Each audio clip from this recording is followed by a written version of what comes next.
You're listening to NFT 365, the first daily podcast on NFTs with your host, Fanzo, talking crypto, blockchain, Web3, non-fungible tokens, metaverse, and... What the is a non-fungible token? We'll get to that. You know, when people ask me what my kind of North Star is, what I think about when it comes to, you know, why I love technology, why I am all in on this space, you might hear me say things like, you know, I'm focused on the harmony between technology and humanity, or I really love the idea of us as humans being able to do more about what we're great at or what we are, you know, kind of we're put onto this world to do. But the truth is there's actually kind of a bigger piece of this for me. And it's really been like this for a long while, but I look at, you know, how can I tell or believe that what we're doing is going to make a greater impact, you know, long-term in this world? And it's actually just one thing. Like, I want the world and individuals in the world to feel less alone.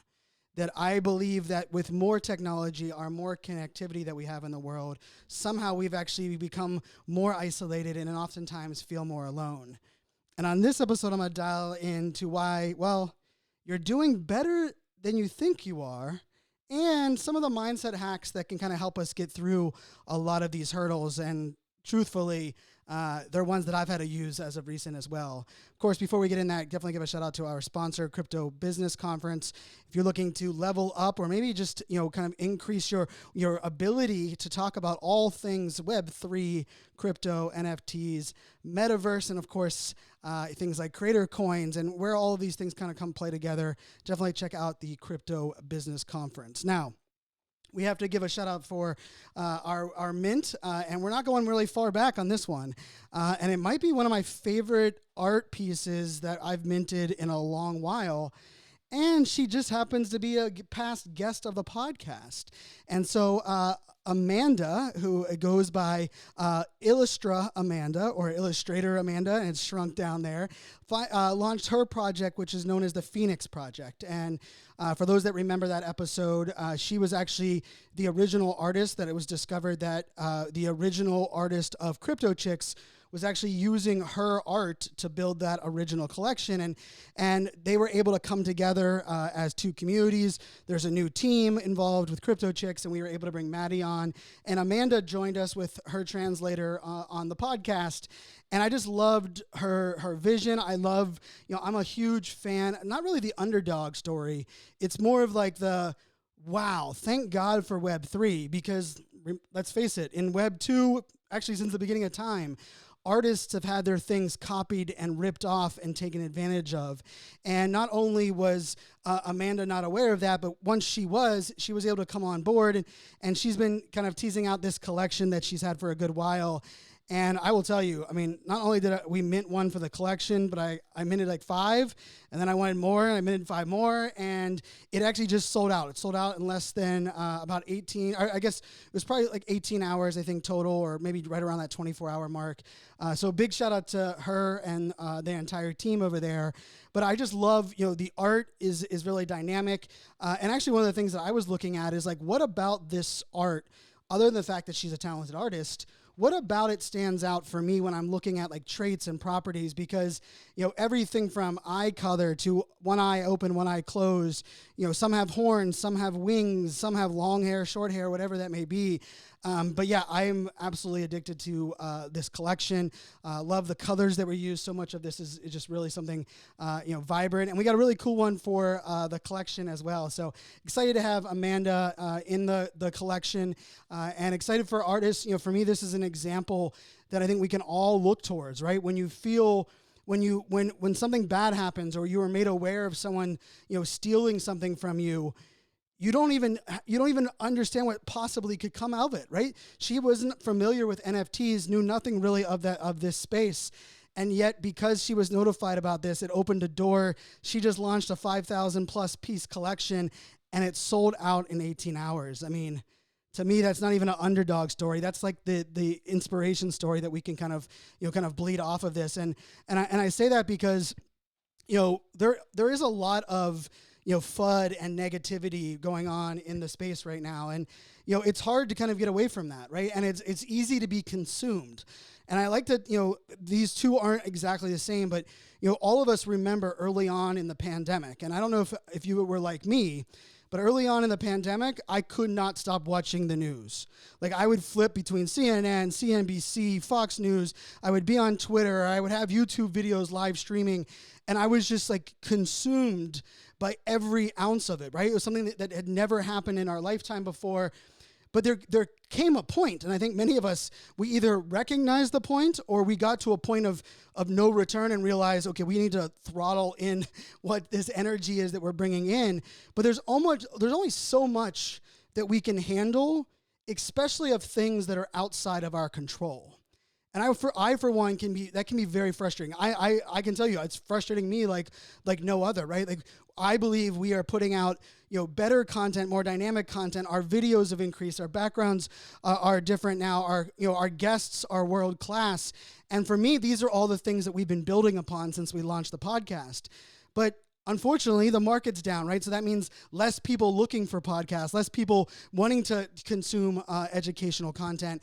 And so in a way, not only can it be frustrating, but it can be extremely consuming of everything that you're doing. And you can start to question yourself. You can start, and let's just be truthful. I've been there, right? I'm like, man, I'm not sure, do people even want this anymore? Or why am I doing this? Like, there's other podcasts, there's other Twitter spaces going on, whatever that may be. And when we look at our NFT collection, and we look at crypto as a whole right now, it's easy for us to go, man, the projects I believed in, there's no activity right now. Or the floor has like that 0.01 with the little bar next to it, which really just means they don't really want to make you super upset, so they don't tell you how many zeros are in the floor price. And I'm very thankful for that. I don't say thank you very much to OpenSea, but thank you OpenSea for not like giving us, I call it the Shiba Inu zeros, right? Like, when my dad talks about Shiba Inu, he's like, yeah, we're gonna knock a zero off, and I'm like, let me know when enough zeros are off that it equals 1 penny, because to me that's just too many zeros to the right of the decimal point, and that can be some of our favorite projects. But one of the things that I think it's really important for us to do is not only take a step back and recognize that the world as a whole, there's a lot going on, and there's a lot of things that are happening, a lot of frustrations, a lot of everything from supply chain to cost of living to gas prices to the war going on.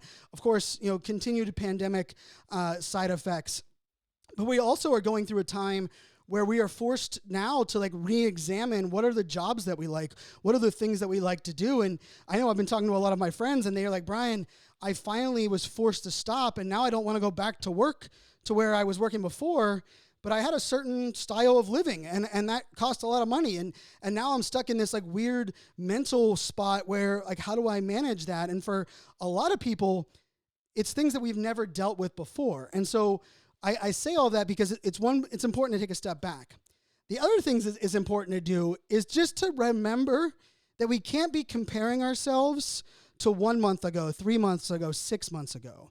And we oftentimes can't even compare ourselves directly to every other project. Like, I'm very blessed in one case, because we're buying an NFT every single day, because my focus is this podcast with education, I am everywhere, right? I am in all kinds of Twitter spaces, tons of different Discords. And so for me, I get to be exposed to a pulse and a expectation, or even the bar, as a community as a whole. But if you're an NFT founder and you're listening to this right now, and I know we have a lot of NFT founders listening to this, it can be really, when you log into your Discord and realize that you went from an average of 200 people being average every single day 2 months ago to now maybe you have 12 people that are average every day. And it's easy for us to go to that place of, what the hell did I do wrong? And in some cases, one of the biggest mistakes we can do is actually just start to do everything completely different.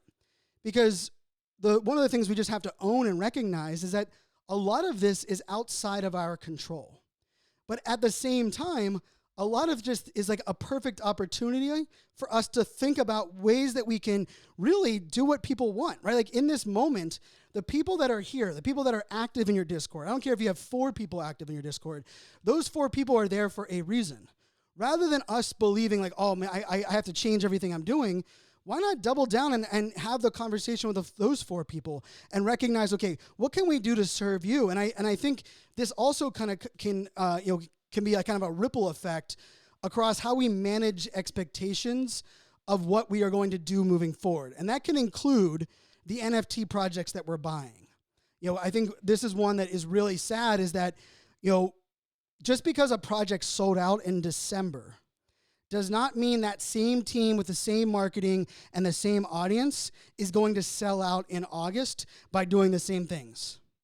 And there's proof of this. There are lots of projects right now. If you go back and look at the last 3 weeks, there are projects that kind of rested on the fact that, wait a second, I'm just going to drop it at this price. My community is really active and engaged. We have one of the best communities in all of the space. But the truth is, even the best communities have people that are impacted by a lot of these variables that are outside of our control. And now on top of that, of course, things like the price of crypto and regulation, and even some of the things that are upcoming that we have never dealt with before, right? The ETH merge. A lot of the speculation around the ETH merge is on every side of the map you can imagine. Like I was listening to a podcast yesterday, and part of the podcast was talking about it's going to be the greatest thing for Ethereum and Ether ever. And that even though there'll probably be like a 24-hour, 48-hour dip, Ethereum is going to hit its all-time high, or Ether is going to hit its all-time high by the end of the year. I switched to the next podcast. These are 2 podcasts that I love. I'm not going to put them out there, but 2 podcasts that I enjoy. The very next podcast said, this is probably going to be the worst thing that's ever happened to Ether and those that believe in Ether. And I was like, wait, where's this coming from? And I was like, and they were like, well, part of the problem is, what happens if there's mirrored NFTs on both the proof of work and the proof of stake world? What happens if all of a sudden, because the smart contracts are handled differently and the miners are going to fork the blockchain, what happens if there is this let's just say smoke of uncertainty around the entire space? And let's face it, the main utility of Ether or the Ethereum blockchain are smart contracts, right? Like if we take a step back of it, like Bitcoin doesn't really have a utility. And before the Bitcoin maxis come down and bark down my throat, Bitcoin is working to be that, proof of tender, that currency component, right? Where that's where they're, kind of set their stake. But, Ethereum has that a lot going on. And the reason I say that is not to focus on Ethereum as a whole, but just to recognize 2 podcasts, that I respect. Both of them are looking at a date that is, 17 days away from now, and they have the most extreme opposite views. And here's the truth. Neither one of them know. Neither one of them have ever dealt with a merge of this sort of the Ethereum blockchain. No one has. And so that uncertainty in a time where we are under pressure or we are feeling the need to continue to level up and always improve can oftentimes lead for us to go to extremes. And I don't know about you, but I'm, for one, I don't like extremes on any side. Like I look at politics, I look at religion, and I look at the extremes on all sides of being the problem, right? That they're not even willing to learn or listen to or view what the other side stands for or believes in, and how the hell would we ever compromise or move forward and collaborate? And so if you're sitting here right now and you're one like me, right, you'll go to your OpenSea and you're just praying. You're like, you know what? I listed some NFTs.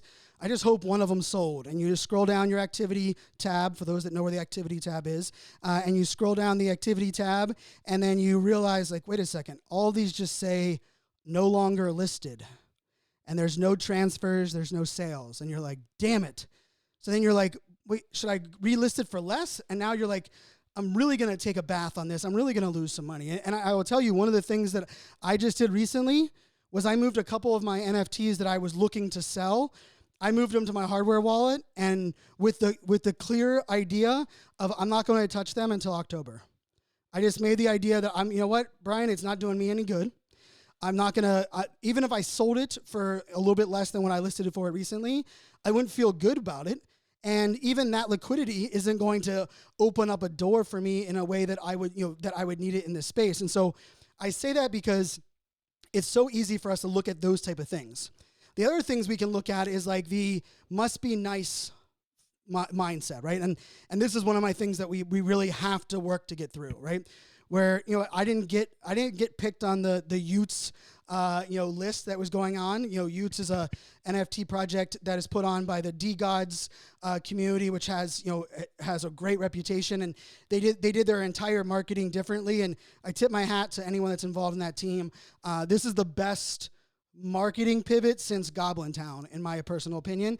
And what they did is they made you apply on their website to get get your application approved, and then they're tweeting out everyone's each person's application, tagging them in a tagging them in a tweet, and letting people know that they were selected. And it's so easy for us to look at that and go, man, must be nice to be picked. And I had that feeling at first, but what I thought of, and I sent out the tweet this morning as I said, you know what, it's okay that I wasn't selected. And you know what, the cool thing is, I love that they're innovating and they're trying things new. And so I'm going to champion them. And so I literally quote retweeted their thing today and said, congrats to everyone that got selected, and kudos to the team for innovating and pushing things forward. I, for one, I know that I am going to be cheering for them. And I think that actually is a great, kind of approach that we can all take to this, is that if we think about it in the sense that we know that right now it is a small group, and most projects are just stealing liquidity from each other, right? When one project shoots off right now, how many other projects are their floors getting crushed because people are liquidating from this side to buy it on this side? We're not getting that influx of new, liquidity, or we haven't had an airdrop like we had with like the ENS domains like we had in the past. And all of those things, it's very, very volatile. And even, projects where I see it launch, I'm like, oh, this is a great one, and it shoots up, and then all of a sudden, I'm like, oh no, 48 hours, it's going back down. Oh no, 72. Oh, I bet you in a week it's going to be at 0.02. And part of that is just to recognize that if that's the baseline at the moment, it's okay. Like that idea of it's okay to be okay also has to recognize that it's okay that right now things aren't to the expectations that you want. And it's not about settling where we are right now, but it's just owning the fact that some things are outside of our control, and we have to give ourselves a little bit of grace. Like when I look at my wallet, I did this last night. I looked at my wallet, and there's one NFT in there. I'm like, Fanzo. And this was literally what I said out loud. Fanzo, what the hell were you thinking? Like, why did I buy that NFT on the secondary market for that price? And it's because I was comparing it to what it was worth right now. And what I did was I actually clicked on it. I clicked on the Ether scan, and I took myself back to that day, and I was like, oh, I remember now. I remember watching all of the triggers and the signals, and I needed to get into that project right then because it was going to give me the opportunity to mint these two other things. And because I was able to do that, I was able to be a part of this other community. And it was in that moment that I realized, oh, it was actually a smart play. Even though something, with the floor that was so much lower right now, and I couldn't sell it for 20% of what I bought it for, I had to go back and put myself in my spot there and recognize what can I learn from in those moments. The last thing I want to just kind of put out there for everyone that's in the space as well is just be careful who you surround yourself with. There are people that they feed and breed into that negativity. And it's important to keep people around you that are real and that are not just yes men or yes women or yes non-binary, whatever that may be. Like, it's important to have people around you that keep things real. But it's also important sometimes the situation you're in, you kind of just have to mute some people. The mute button is a beautiful button. I use it on a regular basis. It's one of my favorite buttons to use on all of social media. I use it on Instagram. I use the hell out of it on Facebook, right? Because I can only take so many vacations from a couple of my friends that just happen now to be living this, like, I don't know, they went on a sabbatical. I think they're making up their own definition of sabbatical, and they're just traveling around the world and posting their food all day. And I'm happy for them, but there is a point where I just have to hit that beautiful mute button. And the thing that we have to own in this world right now is that nobody, not Facebook, not Twitter, not Instagram, not Discord, gets to decide for you what you let into your world. Yes, you can tell me the algorithm. Guess what happens if you, with an algorithm, if you don't follow people that are negative, if you aren't liking and engaging in negative content, guess what the algorithm will stop showing you? Negative content and negative people and negative things. And so who you follow, who you're willing to mute, one of my favorite buttons is mute for 30 days. Because I kind of feel like I'm giving someone like it's a little bit of, like I'm grounding them a little bit. Like I need you to just kind of go away for 30 days. And the truth is I don't ever remember when that 30 days is up. All of a sudden I'm like, oh, look who's on my feed. Like, oh, Drew's back. And I haven't muted Drew. Not yet. I mean, Drew's moving and he has his dog right now. And, he has some cute photos there wearing his Drew merchandise, whatever that may be. But I say that because there is something empowering in taking back the energy that we let in. And there's also something empowering for just giving ourselves grace. And maybe it's taking a break. I'll say it here on the podcast. You don't hear this from many people. I perfectly respect and would champion anyone that right now just says, you know what? I need a couple weeks break from everything NFTs and Web3, and that includes NFT 365. And I respect that. I own that. I champion that because I believe if that's where you are at and that's what you believe is what's best for you, then it's not doing you any good to be listening to the podcast, not doing you any good to be living this space. The last thing I'll say, though, is don't make this an opportunity to isolate yourself. Rather, make it an opportunity to mute and tune out some of the bad news and the negativity and start amplifying and celebrating and leaning in to those that inspire you, those that motivate you. Like nobody will ever say that you're helping them too much, you care too much about them, or you're celebrating them too much. Nobody. Even the amazing Taylor Swift. Did you guys watch the VMAs last night? Taylor Swift announced another new album, which for me as a massive Swiftie, I was like, really? I mean, I'm already like addicted to her last 3 albums. Now I have to, jump on board onto her new one, which I love where she's going with that new one. But you know what I felt was interesting is I watched Taylor Swift in the audience when people started chanting her name and were clapping for her. And I could feel that her like appreciation for that. And when she went up on stage and she was like, I'm going to have to drop another album. And you could tell it's like her way of saying thank you. And, if someone like Taylor Swift still appreciates and needs and desires and it feels good to her for being celebrated and championed and supported, I can guarantee you there are tons of people in your world, in your ecosphere, in your community. If you're a project founder, why not champion those that are in your community? Here's a great idea for you. You know what? You're like, I don't know what's going on with my community, but we've really shrunk in our numbers. Why not do a couple interviews with some of those members and celebrate them? Put out tweets that are celebrating the people that are still active in your community. Why not go to some other project founders that you actually support and love and say, hey, why don't you come in and speak in our Discord? We'd love to hear what you guys have going on. Like, it is a great opportunity for that, but it's also just a great spot to just remember that you're doing a lot better than you think you are. You're doing a lot better than you feel like you are. And that if you're still here and you still believe in this entire space, you believe that it's not okay to go back to the way of the old pre-pandemic. If you believe that we can reimagine a future where transparency and truth and trust and community are the future of business, then you're in the right place. And the timing is going to come around, and these variables that are out of our control that are negatively impacting us, it's going to be one hell of a feeling when those variables outside of our control are positively impacting us. Because those are the days that we are doubling down, we are all in, we are believers. But those days feel a hell of a lot better when you make it through days like right now and these times like right now. And so for everyone that's listening to this, if you're dialed into this podcast right now, you know how good it's going to feel as things start to emerge, as we start to redefine what the future looks like, redefine the NFT projects that we want to support, help empower, BIPOC and LGBTQ plus and women-led projects to, have the voices and the impact that they all deserve. That is what we have to come. The thing that we just have to recognize is that we have to get through these current days, and it can be tough. It can be lonely. You can feel like you want to give up. But giving up doesn't get us anywhere. And I don't know about you.